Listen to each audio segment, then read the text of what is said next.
हाय, मी वैशाली. आज आमची सकाळ झाली बाबूचा दूध बिस्किट खाऊन. नंतर माझं जेवण झाल्यानंतर बोलला, "मम्मा मला चप्पा बनवायचा आहे." मग मी त्याला छोटासा गोळा दिला माझं झाल्यानंतर जेवण बनवून. आणि तो चपाती इतकी छान लाटत होता, तो मला बघतो ना सारखा म्हणून. नंतर दुपारी जरासं आम्ही डीमार्टला गेलो. थोडंसं सामान घ्यायचं होतं. गर्दी होतीच तशी पण. एवढी पण नव्हती, पण होती गर्दी. थोडीशी शॉपिंग केली. त्याच्यानंतर घरी आलो आणि संध्याकाळी मस्त अशी रेडी झालो. आणि आमच्या इथे ना जवळच छोटीशी जत्रा लागली म्हणजे देवीचं होतं म्हणून. तिथे गेलो. हा याच्यात उड्या मारत होता. त्याला भीती वाटत होती. तरी पण त्याच्यातच जायचं होतं.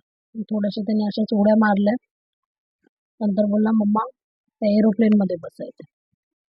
मला आधी वाटलं की तो घाबरेल, एकदा राउंड मारेल आणि बोलेल उतरायचंय. पण त्याला खूप आवडलं. तो खेळत होता. तो एकदा पण उतरायचं काही बोललाच नाही. नंतर संध्याकाळी थोडासा त्याचा अभ्यास घेतला.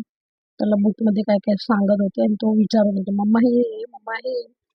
नंतर डॅडाची सेवा करत संध्याकाळी असं संपवला दिवस. Thank you.